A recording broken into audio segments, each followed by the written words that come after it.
예, 그 다음에 이제 우리가 가장 머리 아파하는 것 중에 하나가 적성병입니다. 이게 지금 적성병 방제를 하는데, 흑성은 우리 농장 밭에서 우리 농장 나무 인편에서 월동을 하는데, 적성은 보통 한 9월 정도 되면은 포자가 다시 날아가서 향나무에서 겨울을 나요. 그리고 향나무에서 겨울을 난 이 포자가 다시 봄에 농장으로 옵니다. 배나무로. 근데 이 포자에 보통 날리는 그 거리는 한 1.5km에서 많을 적에는 바람에 따라서 2km까지도 포자가 날아갑니다. 자, 그럼 보실까요? 예, 적성병은 4월 중순경 비가 5mm 정도 왔을 때 뭐냐면 비가 어느 정도 내리면 바로 포자가 수분을 먹은과 동시에 걔네들은 부풀어 올라서 발화를 하기 시작합니다. 그래서 우리가 요 시기 때 어떻게 약제를 해야 되냐. 아까 요전에 사진을 보셨지만은 이런 식으로 이게 지금 농약을 탄 겁니다. 바리톤 계열이라고 적성병에는 가장 효과가 좋다고 제가 써보니까 가장 좋아요. 그러면 우리 농장에 농약을 못하니까 우리 농장 주변에 있는 향나무 웬만한 건 다 비워버렸는데 주인이 못 비게 하는 거는 어쩔 수 없어가지고 제가 이렇게 직접 다니면서 방제를 하는 겁니다. 예, 자, 요게 바로 적성 포자예요. 비가 한 5mm에서 10mm 정도 오면 이런 식으로 향나무에 젤리같이 이렇게 뻘건 상태로다가 이게 남아 있습니다. 그래서 요것이 요 시기에 방제를 놓치면은 얘들이 바로 여기서 비가 그치고 날씨가 그 온도만 맞으면 바로 여기서 발화를 하는 거예요. 그러니까 요 시기를 놓치면은 절대 안 되기 때문에 비가 온다. 그러면은 비가 이 농약을 가지고 방제를 할 적엔 비가 끊기기 전, 비가 쏟아지다가 붓을 비루다가 바뀌면 저는 바로 그때 차를 아까 그 차로다가 끌고 나가서 이렇게 방제를 들어갑니다. 자, 올해는 지구가 온난화로 인해서 이 썩동 노린재인데 노린재가 올해는 그 어미가 많이 발견됐어요.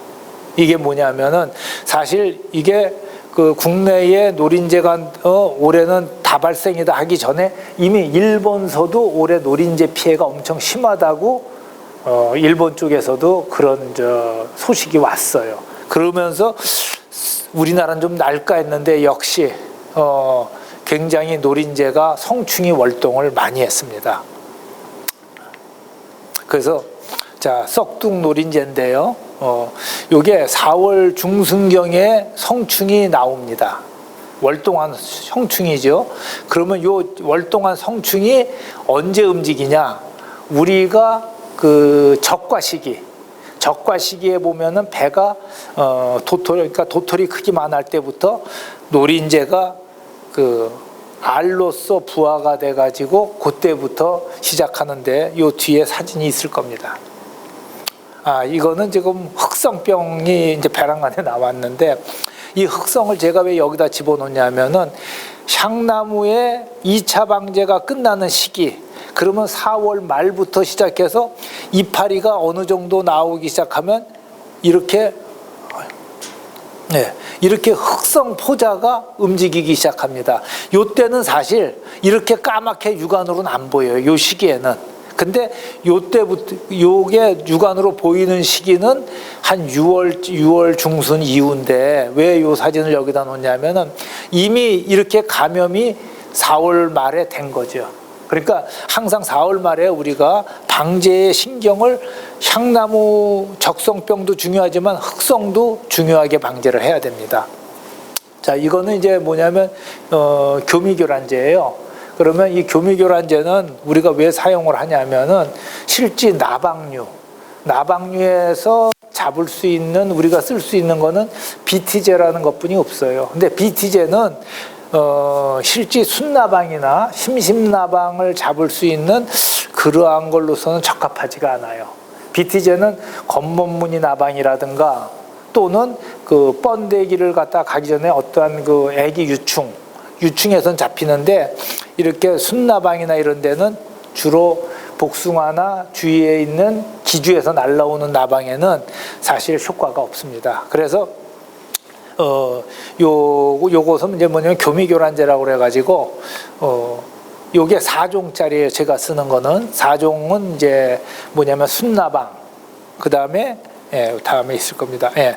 2종과 4종이 있는데 저는 4종짜리를 써요. 그러면 이제 순나방, 심심나방, 사과 애모리 나방 이런 식으로 해서 전 4종짜리를 쓰는데 실제 배나무에서는 요 2종만 써도 괜찮습니다. 그리고 항상 요 4월 중하순에 요때 꼭 그 1차 예를 들어서 3,000평에 1,000개를 건다 했을 적에 요때 700개 정도를 꼭 걸어야 됩니다. 그러면 나머지 30%는 놔뒀다가 언제 거냐?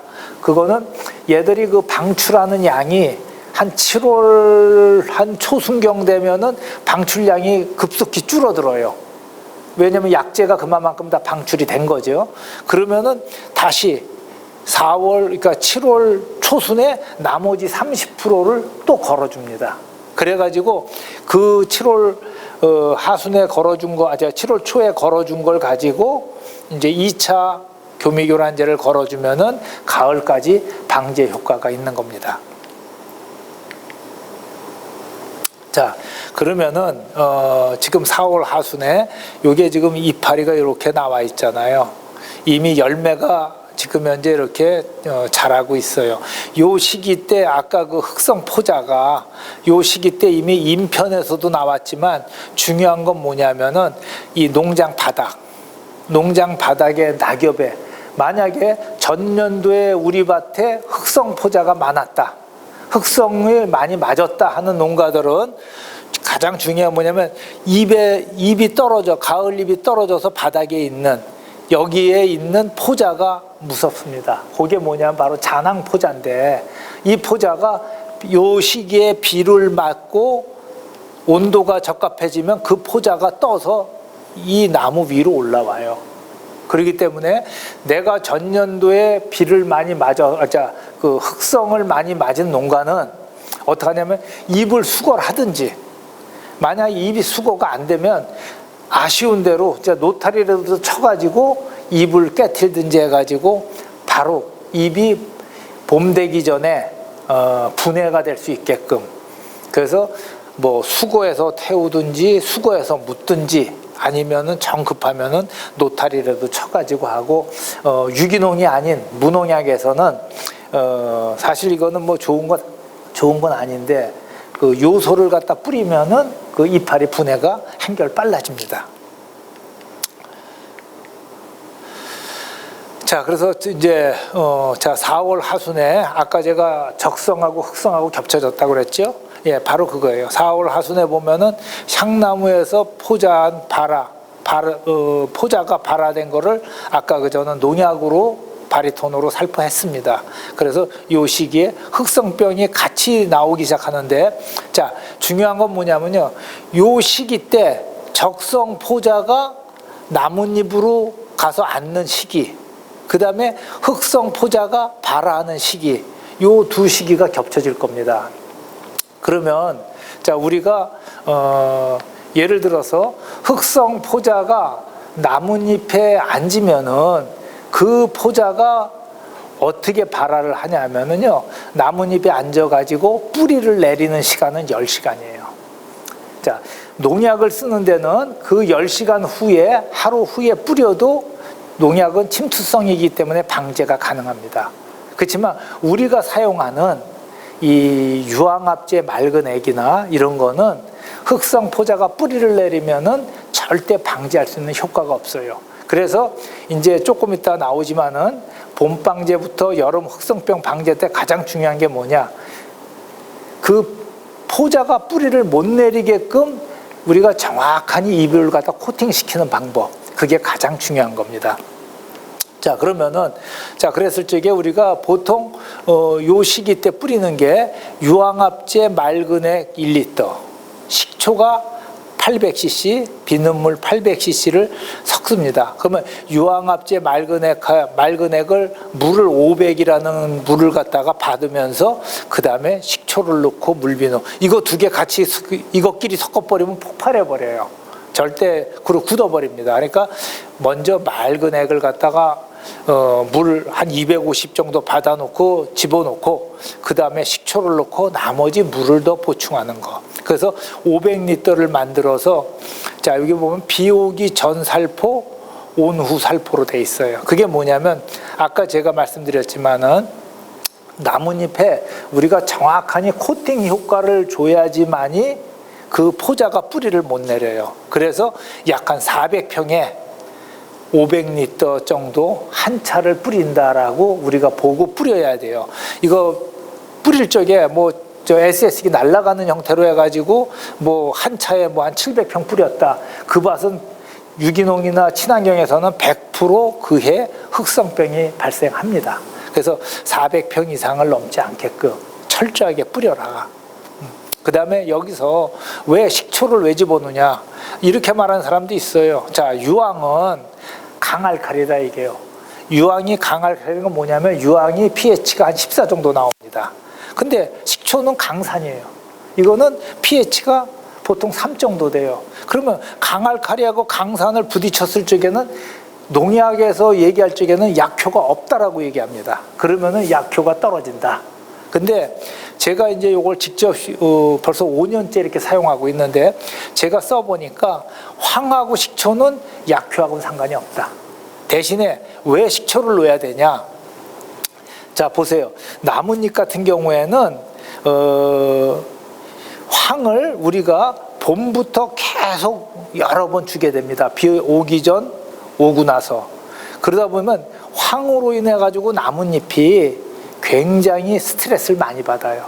그리고 황은 무슨 성분이냐면은 무슨 성질이냐면 그 노화 현상을 빨리 일으키고 그 다음에 그 나뭇잎에 그 어린 그 조직, 그러니까 어린 잎일 쪽에도 그 조직을 깨트립니다. 그래서 황만 계속 쓰다 보면은 9월, 10월 되면 이 나뭇잎 자체가 딱딱하게 그 뭐라 그럴까요? 좀 강하게 이렇게 깨지는 형태 그런 형태로서 그 손상을 많이 봐요. 근데 식초를 갖다 아까 타면은 어떤 형태냐면 pH가 강알칼리 14가 아니고 11 정도로 떨어져요.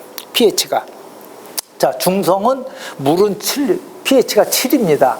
그러면 나뭇잎이 최소한도로 버틸 수 있는 그 알칼리성의 그 황의 알칼리성의 pH가 몇이냐? 10 정도가 가장 좋습니다. 그랬을 적에는 비가 오고 뿌리고 계속 뿌려도 나뭇잎이 손상이 안 되고 스트레스를 덜 받습니다. 자, 그러면 이제 올해 요 시기에 이렇게 노린재가 많이 잡혔어요. 앞으로는 저희가 볼 적에는 기후 변화로 인해 가지고 아마 이렇게 그 노린재나 충하고의 싸움이 더 심각해질 것 같습니다. 요 노린재 아래예요. 나뭇잎 뒤에 이렇게 붙어 있다가 이게 부화가 지금 하고 있잖아요. 요 시기가 아까 제가 말씀드렸던 뭐냐면 적과 시기, 그리고 봉지쌀 시기. 예, 요때 이렇게 그 알이 깨어서 노린재가 기어다닙니다. 요 시기를 놓치면 노린재는 방제를 할 수 있는 방법이 없어요. 왜냐면 노린재는 그 썩둥 노린재도 보고 등 푸른 날개 노린재도 다 마찬가지지만은 날개를 접으면은 우리가 쓰는 친환경 약재가 침투할 수가 없어요. 노린재 자체에. 그래서 요 시기, 그러니까 갑옷을 안 입은 요 시기 때 가장 우리가 노린재 방제에 신경을 써야 됩니다. 네, 여기 보셨죠? 예, 요때가 이제 그 노린재가 가장 약할 때예요. 그러니까 요게 이제 적과 시기죠. 그러니까 요때 방제를 들어가야 됩니다.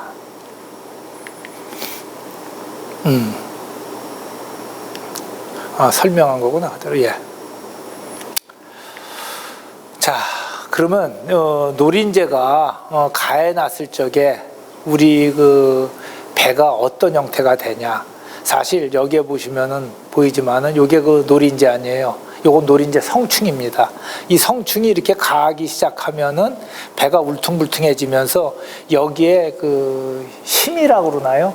노랗게 이게 이 속까지 백입니다. 또는 여기를 깎아보면 푸석푸석하니 이 공간이 생기기도 하고, 그래서 상품성으로는 없고 이런 거는 어떻게 그 우리가 먹을 수 있는 그러한 단계는 아닌 것 같습니다.